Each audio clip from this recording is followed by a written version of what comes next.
هلا حبايب، شلونكم؟ ان شاء الله يا رب الكل بخير وصحة وسلامة. رجعنا وياكم فيديو جديد. اليوم انا وياكم راح نرتب الصالة ونزينها بزينة رمضان.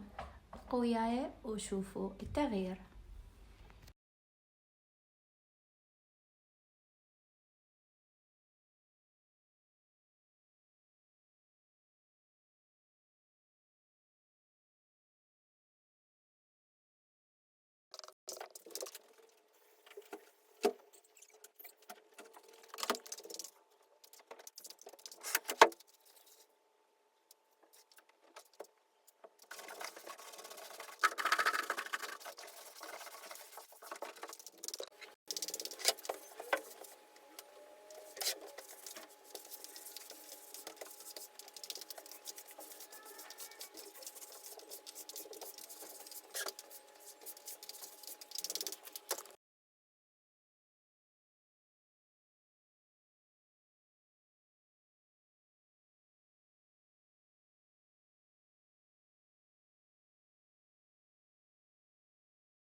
هاي هنا سفرة رمضان.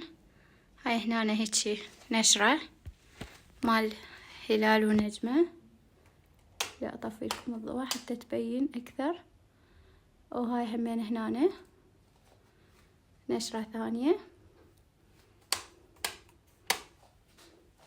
وهذه هنا مفارش مال رمضان، طبعا هم اخذتها من العام هسه طلعتهم. وهنا هذا ركني مال رمضان، بس بعدني كل شي مخلى بيه، يعني حلويات او اكل. ان شاء الله بليلة رمضان همين اراويكم.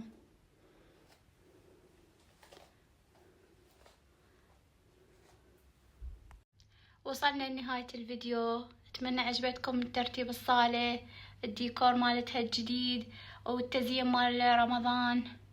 اكتبولي عاشت ايدك، لانه كلش تعبت بس ما راويتكم كل الشغلات واني دا اشتغل. وهاي خصوصا هاي اكثر شي تعبتني، لانه اني اخاف اصعد فوق وادوخ، وهي هاي كلش رقيقة، لازم على كيفي وحدة وحدة افتحها وارى يعني اسويها.